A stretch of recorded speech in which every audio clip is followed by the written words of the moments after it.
Hello, welcome to another episode of Tea with Paul. I'm Paul.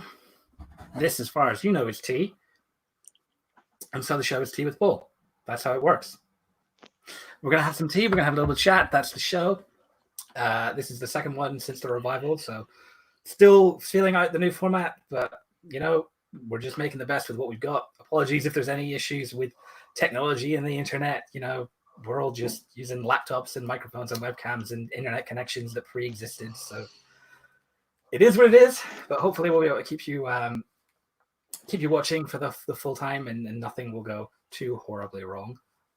Yeah, we'll see. In the meantime, let's do a quick rundown of what's happened since the last time we met for Tea with Paul. From Japan, we hear that the Pokemon anime series has stopped production for the first time in 20 years as a result of the COVID-19 crisis. So, despite the tagline of the show, it turns out there is, in fact, at least one thing that Ash Ketchum doesn't want to catch. I went there. In the United States, the president's decision to prohibit immigration into the country in order to protect Americans from COVID-19, it prompted confusion from literally every other person on the face of the earth in a brief pause from running as fast as possible from the place that is currently becoming the new epicenter of the pandemic, that being the United States of America. Kind of doesn't make a lot of sense to treat people from coming in to spread the virus when the virus is mostly coming from within. But, you know, he's an idiot. And here in the UK, conspiracy theorists are burning down 5G masts in the mistaken belief that radio waves are being used to spread the viral pathogen itself. There's no joke here, unless you count people doing it as a joke, which you should. In which case, there's dozens, because it's happened at least 30 times. But I digress. We move on. I think someone might be rubbing their microphone a little bit.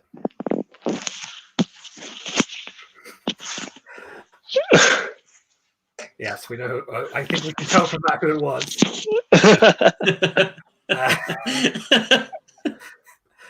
So joining me on this edition, we have a couple of guests from the Tropic Crusade web series, Max Justice, the director, Luke Shelley, and the writer-star, Michael Kennedy. Hello. Hello there. How's it going? Hello. I'm very well. Thanks for joining me. How are you guys doing? Yeah, very good. Very good. How about yourself?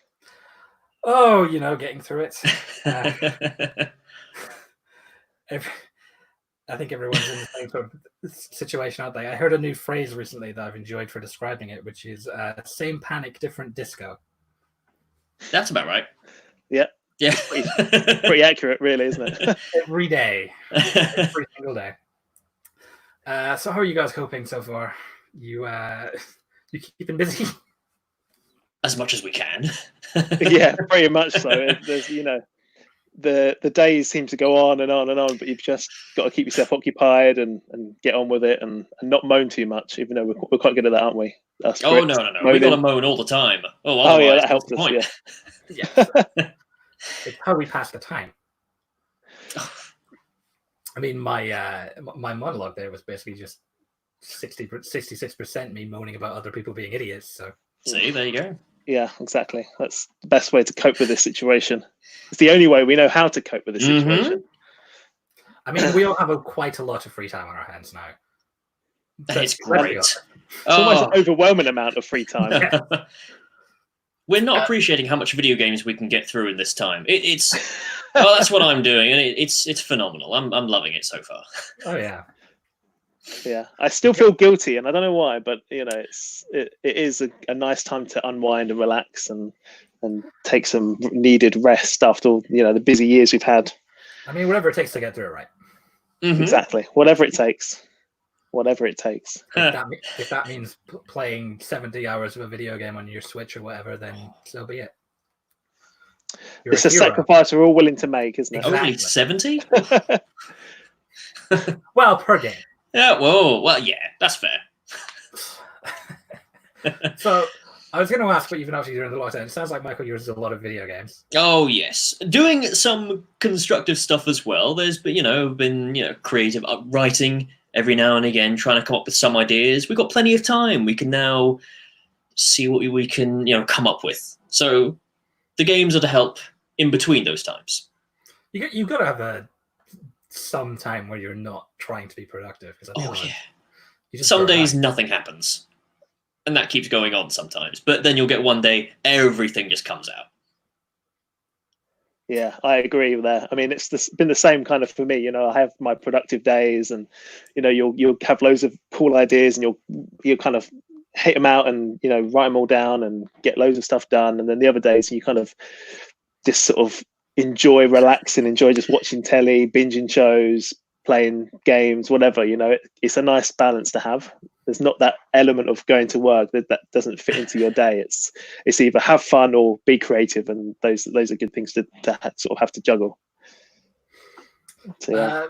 So you guys are both creatives, filmmakers, writing, directing, all that.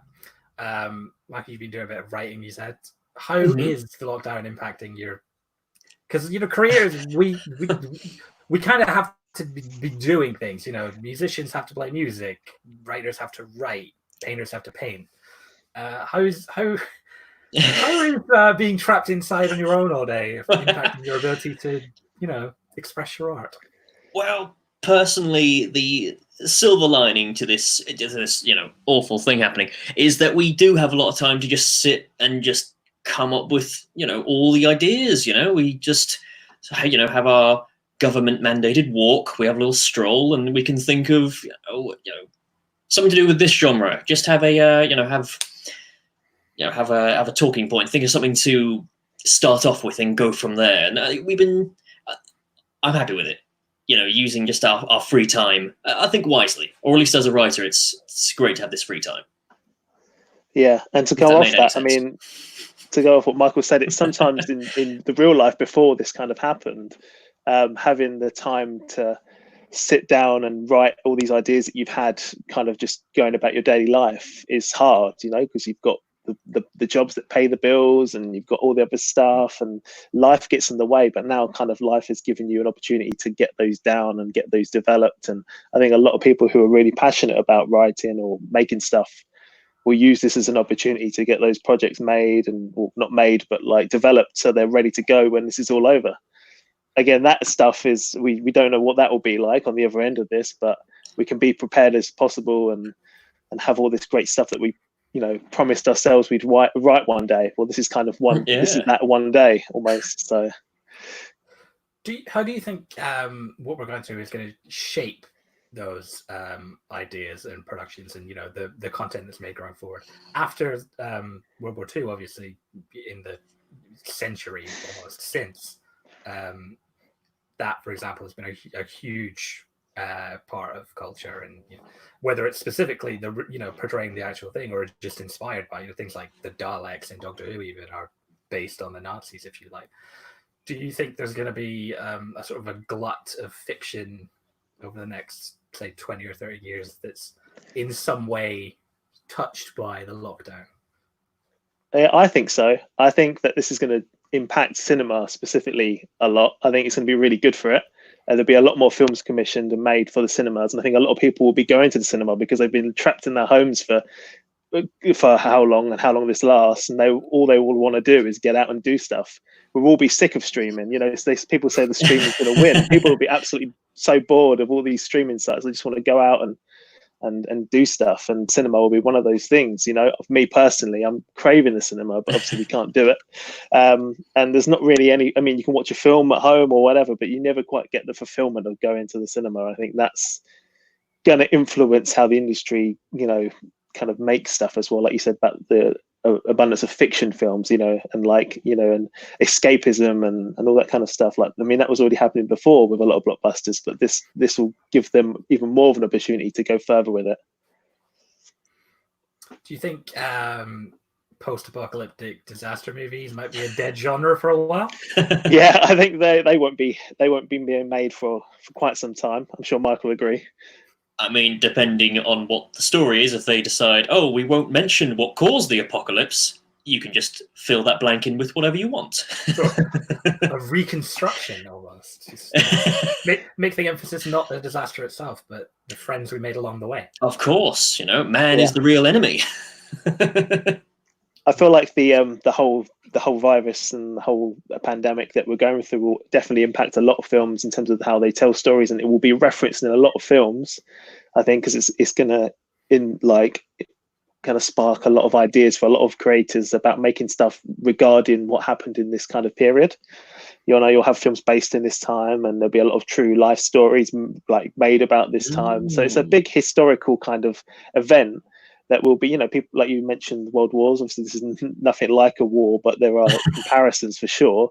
And they're forever making films based on heroes and what have you, from those kind of time periods. And I think this will be one of those things that true stories will be can constantly coming out in the next few years, even further than that, of what happened in these dark times that we're going through. Yeah. So you think we'll see a romance where a nurse or something meets a patient and then they fall in love? Cool. It could happen. Oh, yeah. Yeah. They're going to go through all the genres. There's going to be romance. I mean, like you said, there's going to be one hero who's going out to help people. And I did not think that, this is going to be a big impact on history. People are going to be referencing this and talking about this and changing it for whatever film they're going to make for a good long while. It just didn't occur to before. I mean, it's kind of, you don't think about it sort of in retrospect, but in abstract, a lot of what art of any kind is processing, your feelings, your experiences. So it definitely seems like it will it lags, obviously, because you got to get the ideas and make them, and especially now where we can't actually make anything unless you're willing to do it with iPhone cameras and webcams. And it's already started, but some people are doing that. Yeah. Challenge accepted there, Paul. I think there's some network TV show that's making a new episode where they're all just on video chat. Gosh. Presumably set during the lockdown, which that's it's already started. Yeah, otherwise, think about it. Soap operas would have to start doing that at some point soon, because otherwise they're gonna stop broadcasting, and that's gonna be something really weird. Like you mentioned at the beginning with Pokemon, the fact that it's stopped production for the first time in 20 years. That's gonna happen with soaps, I suppose, isn't it? Someone has suggested the possible title for one of our upcoming productions. Steve Reed writes in, could there be a movie called The Pursuit of PPE-ness? About a tragic hero who goes on a quest to Turkey to rescue a shipment of PPE. Is his son involved as well? Oh, I'm sure we can get the son involved. Good. Oh, good. You're a writer. Punch up the script. It's fine. Yeah, get on that, Michael. Good. You've got a title right there. You have yeah. We'll work with the title. The thing writes itself. Michael, we'll talk. We'll talk about that. What is Will Smith doing? Sequel? I think he's doing what he always does and trying to get his son into the film. Oh, well. There you go. There's the father and the son. It fits. Oh, we're going to be sued so quickly. Yeah. This is all over. Yeah, let's end this conversation right now. They'll take my mug. Oh, well, that's going too far. There's only 4 of these. And I don't know where at least 2 of them are. I have this one. I know my mother has one. And the other 2 are in the post to us. Otherwise, exactly. Someone else has one, I think, but I don't know if she's. Yeah, it's one of us. I don't know what the 4th one is. I think I probably have it, but God knows where. Yeah, you lose track of things. This show was originally on the air like 7 years ago, and has been on hiatus ever since. So, it's a miracle I knew where this one was. Make new ones now. I should sell them. No one will buy them. So before we entered the new world in happier times, you guys were in short stage. You were making short films for the festival scene, if you like. So what was that experience like? You know, for a lot of people outside of filmmaking and production probably don't have a lot of experience with that sort of thing. So how do you get into making movies for the short films for that sort of area?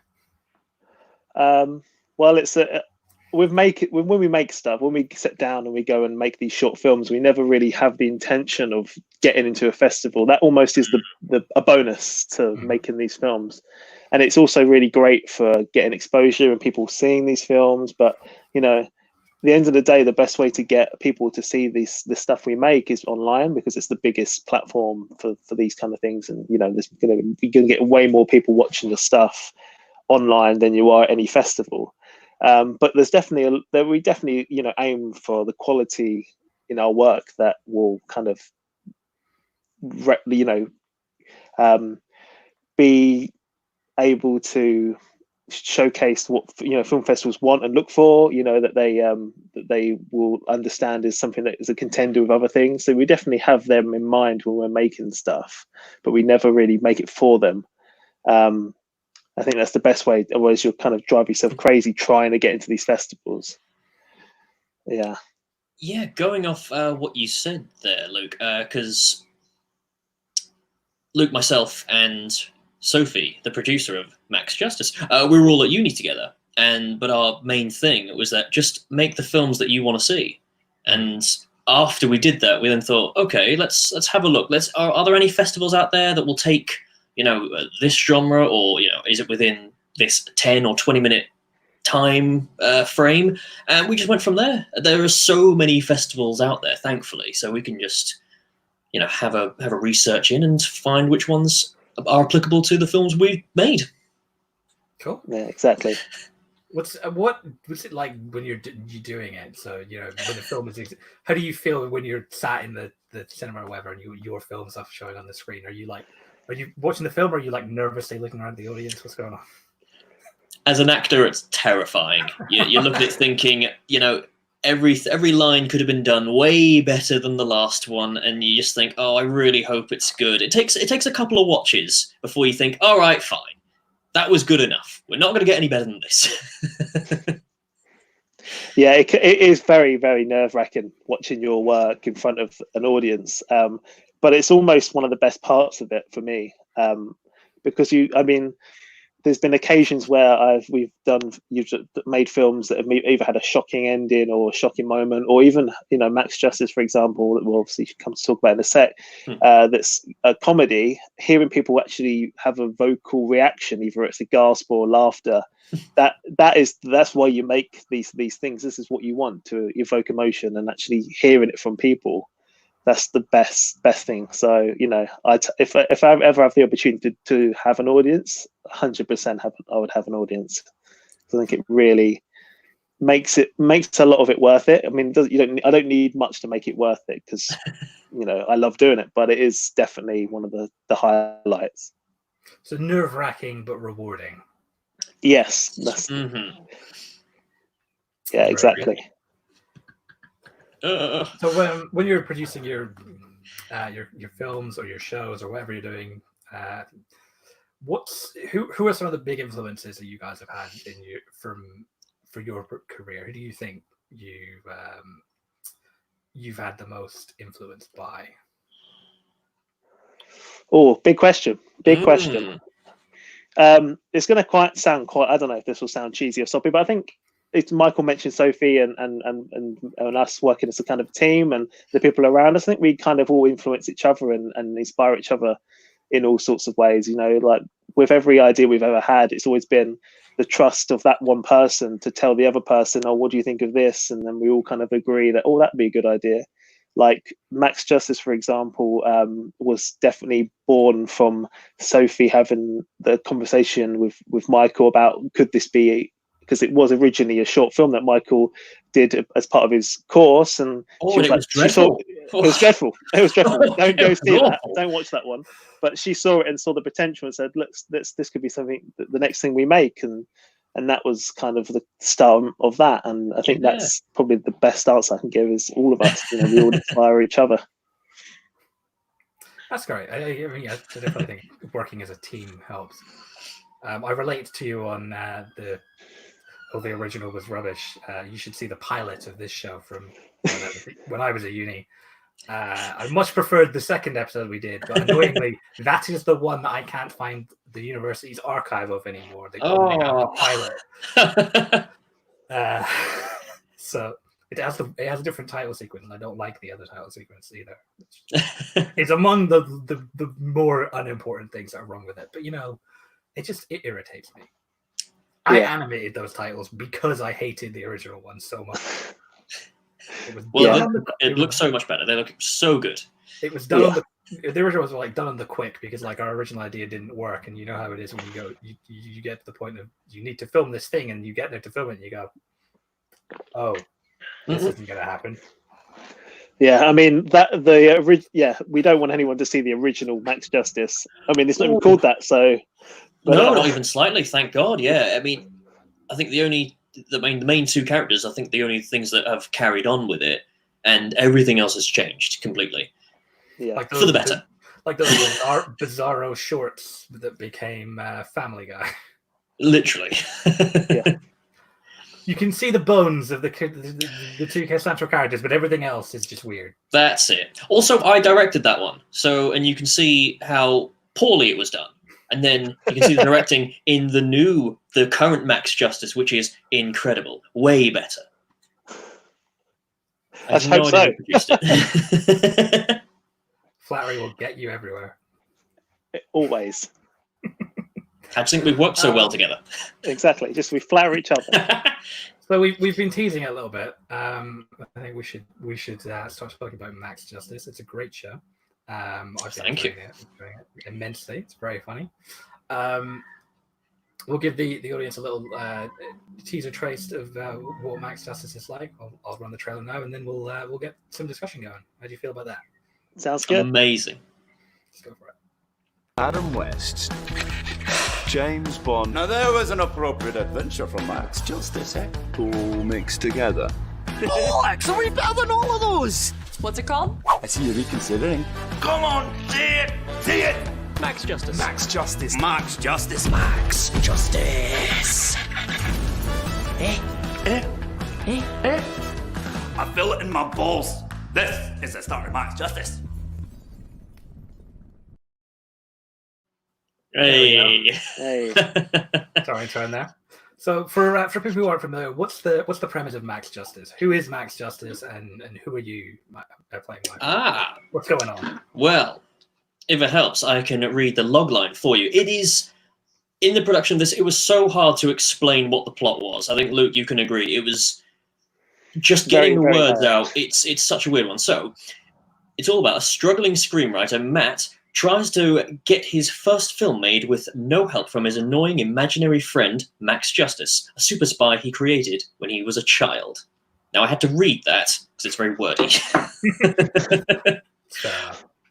But I played the screenwriter, Matt Crawley, and over these 4 episodes, he's desperately trying to get his romance film off the ground, and he's got his imaginary friend, Max Justice, who's this Adam West-esque.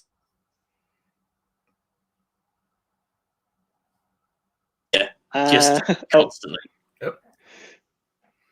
Which part did I cut off? Adam West. I think you should just talk about the whole bit again. Adam West.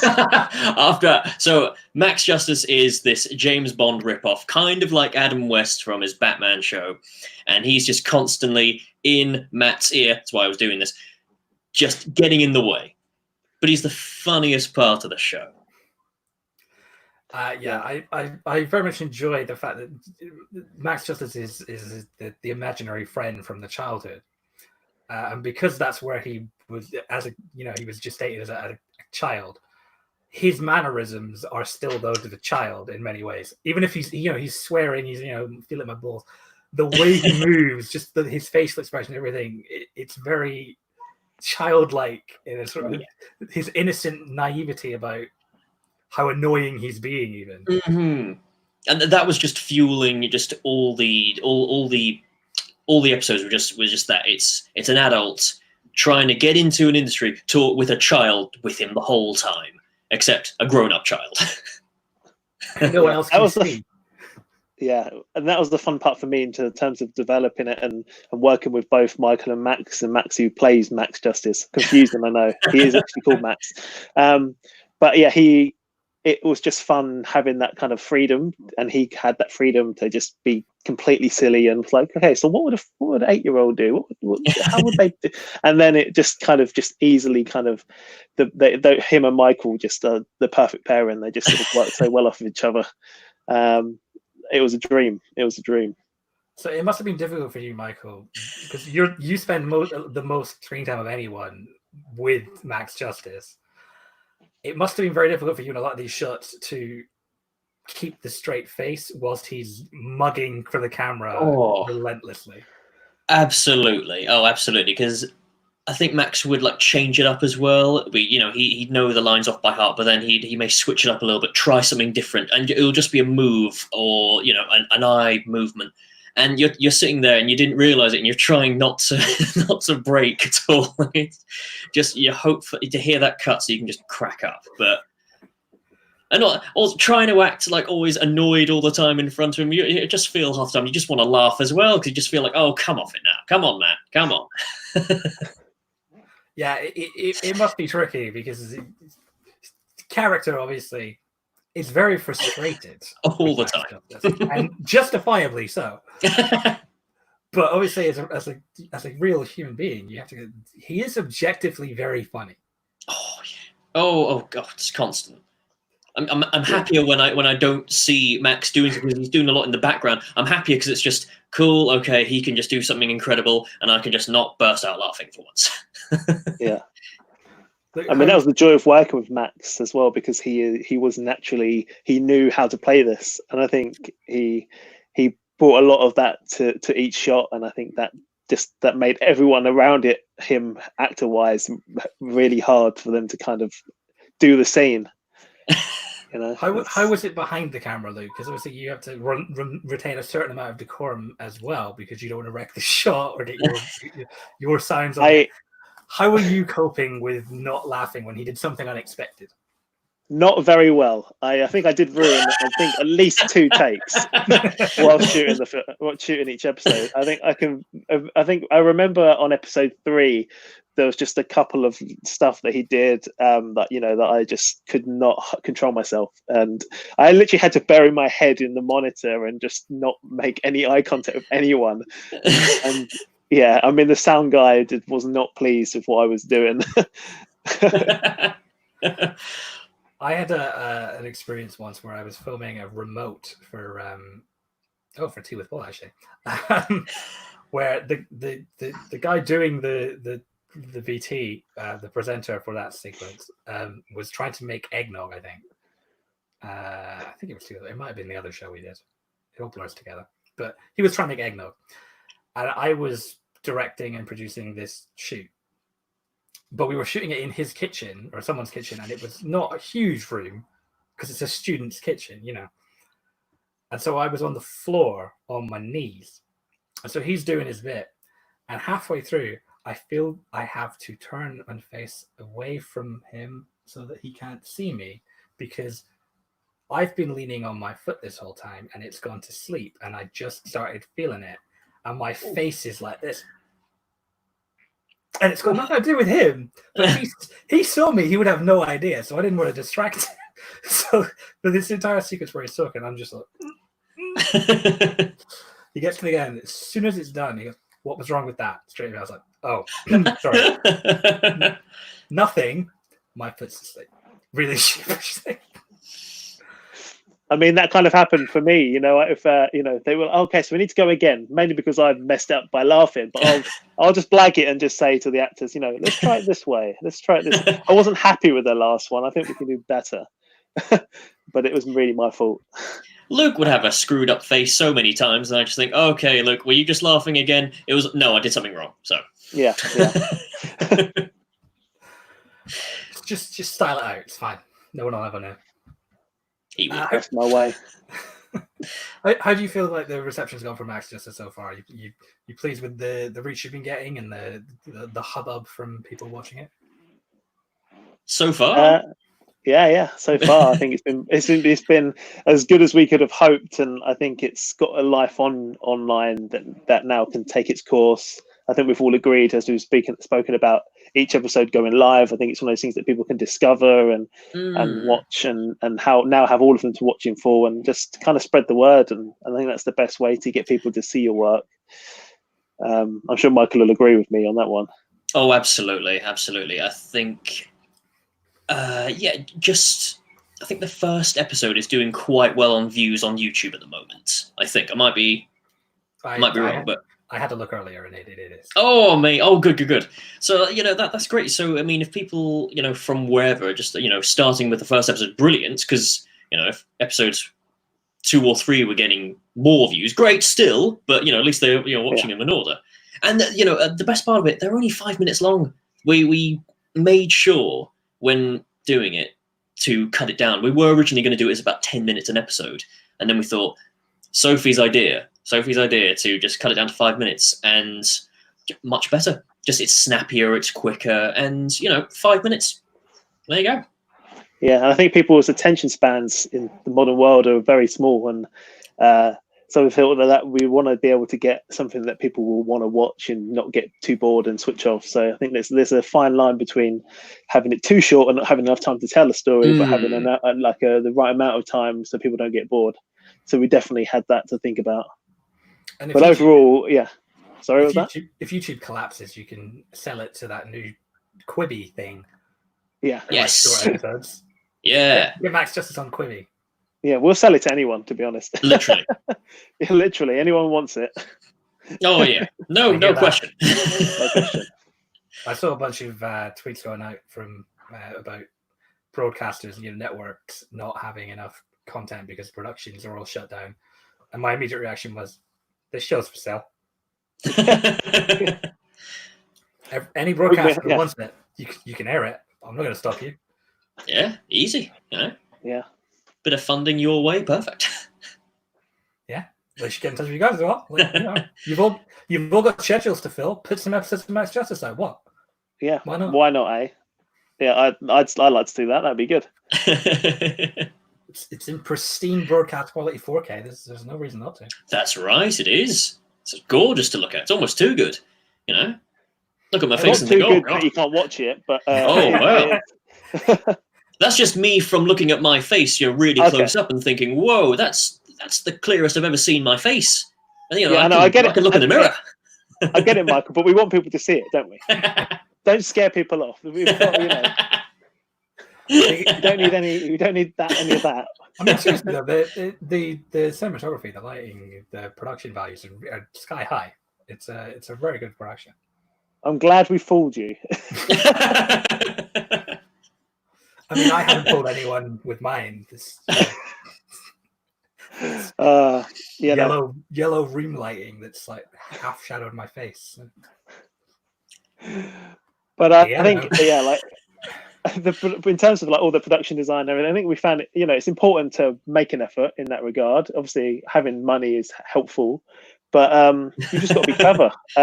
Well, I'm not calling myself too clever, but the team put together, they've all got these great ideas of how we can elevate this, and a lot of favors pulled in, a lot of favors. Mostly favors. Oh yes. Mostly favors, and a very small amount of cleverness, and then that's how we kind of got to where we were. And there's a huge extent to which independent filmmaking runs on favors, isn't there? Yeah. There's an abundance of favors. Favors and collaboration. If the DP comes in and wants to, thinks, why don't we try this because this might be funny, or this may make it look better. Go for it. It's collaboration. It is. I think if I've had to pay back all the people with money that I've taken a favour from, I'd be forever poor and have no money because so many people. But yeah, we get by, and we are allowed to make loads of content because of the kindness around us and all the people that family, friends are all so supportive of both of us, and all it makes it so much easier for us to do what we want to do. So yeah. it sounds great too. There's a lot of great sound effects in particular going on. The soundtrack's great. The music. Is there anything you want to talk about with getting the Max Justice sound right? Yeah, I mean, I think he beat me up if I don't mention him Of course. But Chris Reedy, who took on the challenge, I'm sure you recognise that name, but he did an unbelievable job with Max Justice in my eyes. Anyway, I mean, considering there's so much to do. I mean, I think there's a lot of the jokes that are in there that you laugh at are probably down to him. You know, we watched it without. If you ever watch it without sound effects, it isn't half as funny. I think it's just, yeah. It was almost scary, you know, where we got all the edit together. All of the, I don't know if the color grading was done, but it was all on the timeline. We were all ready. Clicked play, just trying to see how it looks, and I thought, oh god, this isn't funny. Terrified that it would just, you know, is anyone going to watch this? And then Chris comes in, edits all these gorgeous sound effects, and we're in hysterics. Yeah. So, whoa. Yeah. There's that whole bit about if you're doing a Tarantino parody, it has to be a comical amount of blood, or else it's just creepy. Yes. Whereas if it's too much, then it's cartoony, and it's the same thing with some of these sound effects, where it's like Max Justice is pinging around the screen a lot, and when Chris puts in a perfectly timed cartoony whoop as he comes out or whatever. It just sets the gag off. Whereas if he was really doing it, you would be a little bit disturbed about this crazed man just running around this poor bloke trying to get his movie made. Yeah, no, it was vital that the sound effects were as good as they were. Otherwise, I don't think it would have worked. I think it adds a whole other level to Max Justice. I think we can all agree on that one. Yes. Yeah, we owe a lot to the talents of Mr. Chris Reedy. Yeah, definitely. You can turn any production, I think, from anything from a comedy all the way to a full horror just by adjusting the soundtrack. There's that whole bit about putting the eerie music from like Silence of the Lambs or something. It's the shot of just someone standing waiting for a bus, and suddenly it's about to be murdered. Yeah, exactly. It's so exactly. And just a shout out as well to Jack Pierce, who was the composer, and he has also composed pretty much everything we've ever done. So, and like I said, like you said about how impactful music is, it is, and he's every time we've brought him onto a project, he's understood what we need without even having a single conversation. All he has to do is watch it, and we're kind of on the same page. Oh, he's psychic almost. He just it is. It's strange. So yeah. So what moment in particular stands out most from the production of Max Justice? When you think about what's the time that really sticks out to you as being, yep, that was working on Max Justice, all right, that moment there. I'll have one. There's too many, yeah. There's too many. There's too many to think of. I think for me, the best moment was probably the rehearsals that we did, because that was, although making it was brilliant, but that was the moment we kind of discovered the character and discovered like how we was going to act. Both Max, who's playing Max, working on the Scottish accent and like all this sort of mannerisms that he does, all that kind of stuff. Like that was the most fun, because it was almost like a playground for all of us to kind of experiment of how we can take this and what direction we can go in. So for me, the rehearsal period was definitely my highlight. I think for me, I would have to say pre-production as well, but I think it was the writing when it was all coming together. It was just thinking up of different scenarios and then building around them and thinking, how does this work? And collaborating with Luke and Sophie as to, is this funny? Does this make sense? But also, does it, push the story along as well? And when all that was coming together, I think when it was all finished, I think that was a bit when I thought, oh, this is going to be really good. This is going to be different and unique. So I thought, yeah, that's when. Because it's one thing coming up with a set piece, but you can't fit it into a narrative. It's not very satisfying, is it? So Oh gosh. when Oh you yeah. manage to weave it all together. Yes. You'll have one bit where you think this is the best part of it, but it doesn't fit anywhere. So it's either take it out or rejig it. But I think we did quite well with it. Yeah, we like to think so anyway. Did I pick up from you that Scottish accent is fake? It may or may not. It depends on how you take it, Paul. Because obviously, I'm a Scot, and I thought it was pretty good. Oh, good. Hey! For you, I'm sure Max would be elated by that. I think he'd Absolutely. be, and he is the master of accents, so it's very obviously the comedy Scottish accent, but it's the kind of comedy Scottish accent you expect to hear from a Scot. So we brilliant. didn't want to cause any offence, Paul. So thank God you're not offended. I think there's definitely, and I'm sure a lot of people will get the reference to Sean Connery. I think that was definitely where we got that idea, and we were on. I remember the conversation we were having. I think it was towards the end of the first ever rehearsal, and we were literally. It was like a cross, like a two-way street. You know, we would go down the Scottish route that we did eventually go down, or kind of a really posh kind of upper class kind of voice. And I think I think we chose the best choice because I think it just added a whole nother level to the character that we hadn't even thought of. Because I think when we first were coming up with the idea, he was going to be very, well spoken, and I think that wouldn't have worked with a lot of the stuff that we ended up doing. I think the Scottish kind of the homage to Sean Connery, it kind of all came together really nicely. It gives him a sort of rugged, manly man sort of sound, doesn't it? Yeah. Oh, absolutely. We mentioned earlier he's sort of a fish out of water, and that he's an adult avatar, but from the mind of a child. So he's sort of like a child and trying to influence this adult man in an adult world. But he's also a fish out of water in that he's a super spy, but he's also a very 60s kind of super spy action hero archetype. But he's dancing and darting around in this dull modern world of park benches and cups of tea and laptops. Speaking of cups of tea. Yeah, I mean, totally. I mean, he I think the whole concept was well received, well developed by Michael, and I think that kind of set the groundwork for the rest of it, from where how it ended and how we kind of got the show together. So I'm beyond pleased with the show. I think it's been so much better than I could have imagined it be, especially with, the resources that we had to do it. It's something I'm very proud of. I think it's hard to say that. I think a lot of people who make stuff, it's don't watch that. That's not very good. But I think sometimes you've just got to look back at what you've done and go, okay, that was pretty cool. And it was a fun time all in all, really, for me. I don't know about you, Michael. No, it was lovely. It was a gig.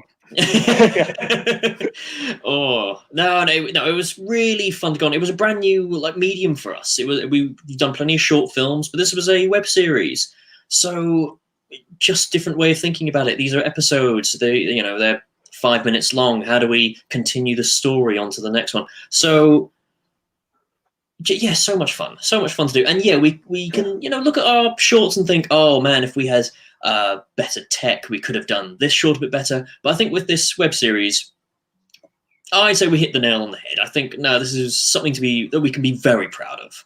Even many years down the line, I think we can still say, no, we did well here. For sure. So hopefully you agree, Paul. Oh yeah, I think it's great. It's 4 episodes at the moment, right? Are there more 4 to come? episodes, or is it just the 4 at the moment? It's just the 4 at the moment. A couple of ideas have been floating around my head. If I could connect them at all, that would be better. But at the minute, it's just this, that. Oh, that's a nice scenario. That could be cool. Yeah. But there's been some, some chats, some winks, and about what we might look like if we did another thing with it. And we've had little conversations, but again, with the world around us, who knows what will happen? Who knows what will come out of the lockdown? Yeah. Nothing set in stone, but we're not saying definitively that Max Justice is done for good. He may Yes. write again. He may ride again. Hopefully the vagueness is not too distracting. Hopefully you can read between the lines. I feel like you're going to actually make the Max Justice feature film, isn't it? That's what you're doing. I feel the sniper rising from the side of me, where the producer's got to watch for lie on what I'm saying. So the PR facts are in my ear telling me. Oh, yeah, I'm treading on sacred ground. Yeah, exactly. Well, when people are done watching Max Justice, what are some of the other productions you guys have been involved in that you think they would do well to check out?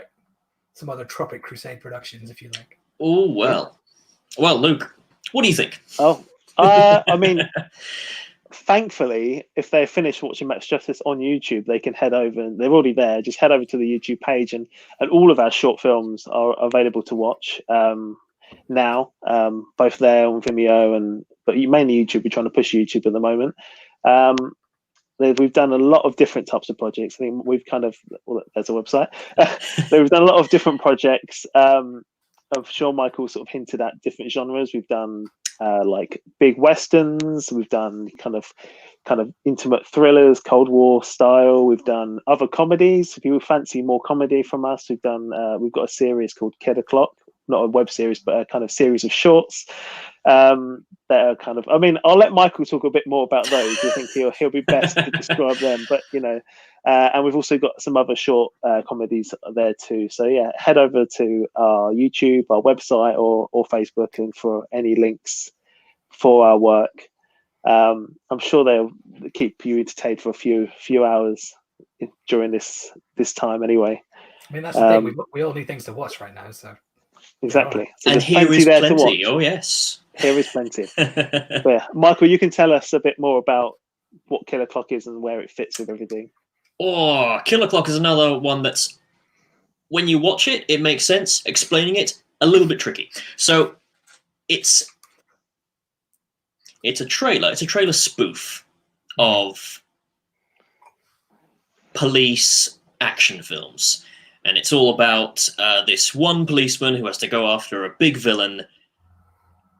And it's just it's poking fun at, the standard tropes of action films. See these certain trailer lines that come up. But I think with our ones... exactly. Yeah. Just, those ones you've heard a million times before. Enough to convey a bit of a plot, but also just to poke fun at it and, poke fun of these silly characters. And a lot of the fun we had making them was, like most trailers nowadays, giving away too much. And the purpose of this trailer was to essentially be an entire story. So if you watched it, you can pretty much see the entire film in the trailer. But we managed to trick a couple of people, especially wondering when the film will be released. Just to put the record straight, that the film will never be released. No. That is the film. It is the trailer and the film at the same time, just to confuse you all. There are 5-minute trailers. I mean... That's a long trailer. Yeah, it's a long trailer. There's 300 seconds and not one more. We're getting no more from us. And it's also Killer Clock's also the sequel to Quarter to Kill, which we made years ago. Feels like 2014. It was one of our first. Oh yeah. Yeah. So production values are not as high as they have become, but it's still. But you can see the progression; they get better. Yeah, they do. So if you wanted to watch those, they're also available.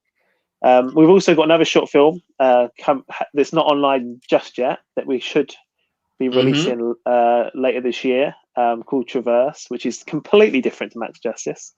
Like the furthest distant cousin that you could ever think of Max Justice.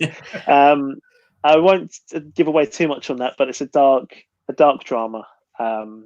Which we're also very excited for people to see finally. That's pretty much what we've got to offer. So is that finished, or is that something you guys are having to sort of hammer away on behind the scenes whilst we're all shut away in our houses? What's that, Traverse?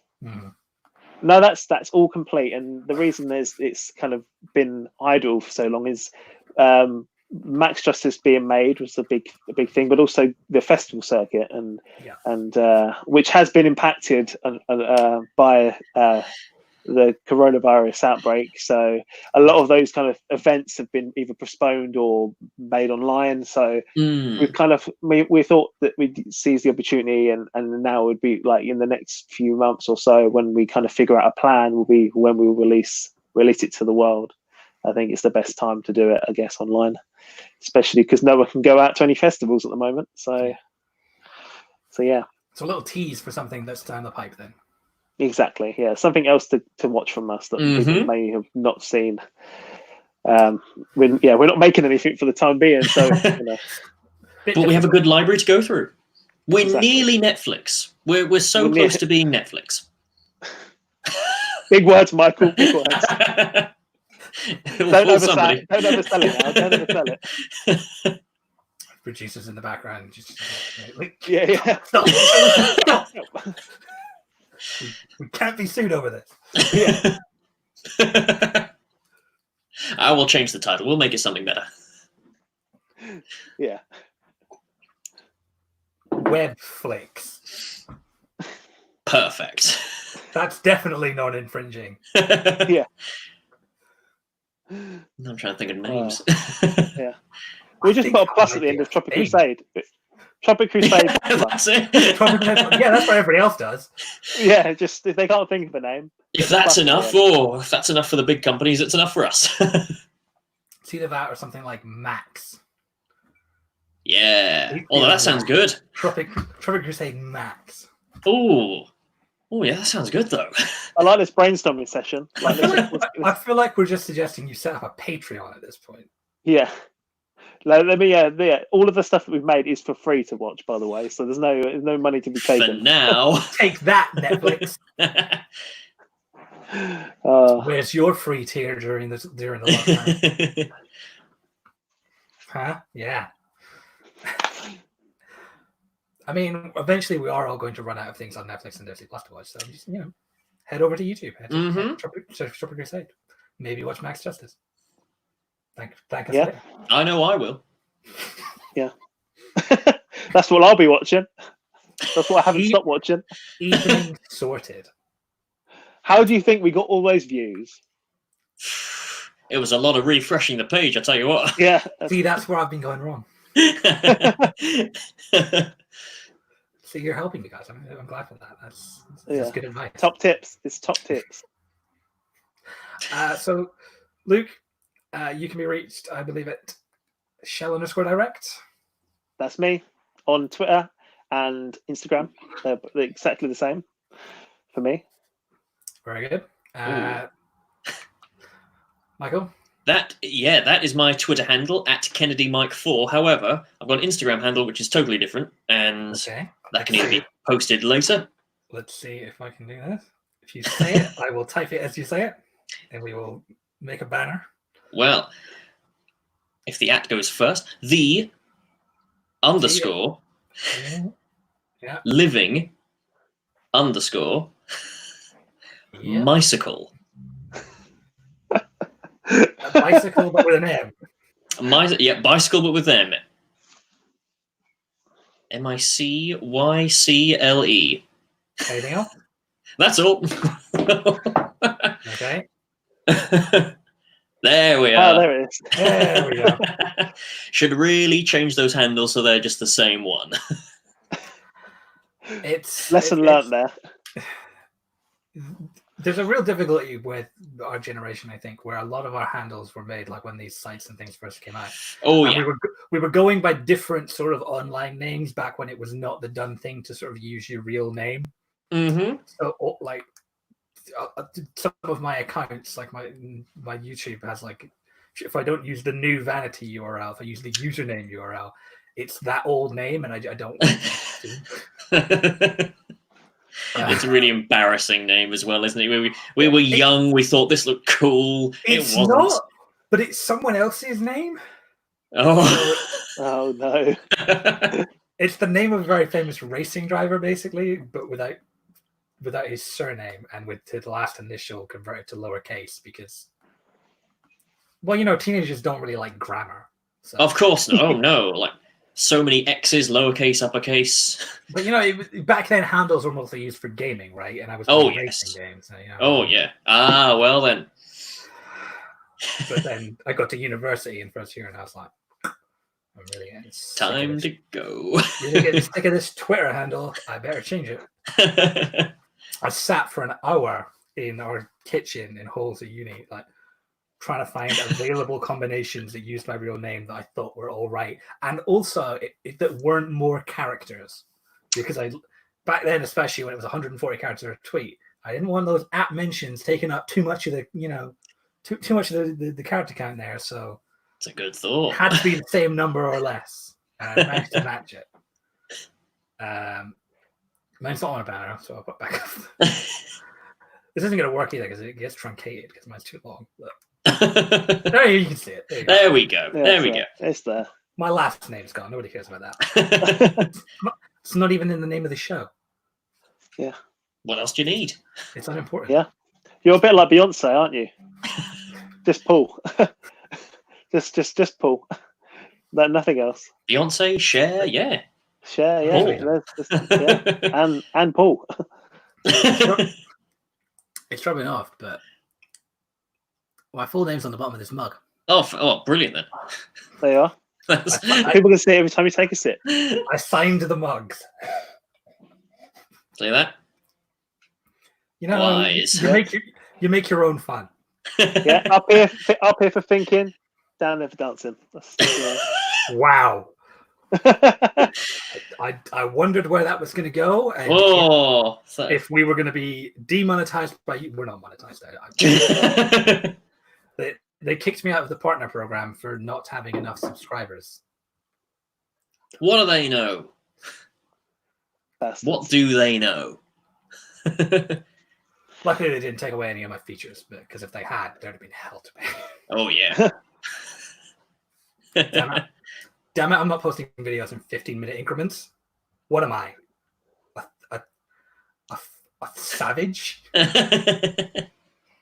Who needs an advert break in between? Ugh. It's just uncivilized. Maybe us. Oh, dear. Well, shall we call that an episode of Tea with Paul, guys? Sounds good to us. Sounds great. Thank you very much for having us, Paul. Thank you very much. Yeah. It's been great chatting. Thank you. I hope all goes well with the rest of your time in quarantine. Stay safe out there. And to you as well. Yeah. Stay safe, everyone. Yep, and all of you watching at home. I don't really know when we'll next be doing this, because partly because of this whole situation, a lot of this is just ad hoc. Very ad hoc. It's quite difficult to pin down like a schedule for anything. I don't think anyone even knows what the days of the week are anymore, so would it even matter? Tell you. What month are we in? Yeah, who knows what's happening? It's April. Oh, it's April. Yeah. Good. Okay, that'll help for a bit. That calendar came in handy, Paul. Thanks, Taylor. She's helpful. That's all I know. Right. So yeah, thanks again, guys. Thanks everyone for watching. And I'm going to go. Look at that. Hey. Oh. I wonder who that's from. Well, yeah. Thanks, guys. So we'll see you again at some point, I'm sure, for Tea with Paul. Yeah, for sure. I don't know, guys, if you'll ever want to be back on this fiasco, but you're more than welcome if there's a future episode you want to jump on. We'll have more things. This has been the funnest fiasco I've had for a while. The next time comes out, feel free to come and plug it to my tiny, tiny audience. We're happy. No worries. Happy to. Guys, that's it for another Tea with Paul. See you later. See you best. See ya.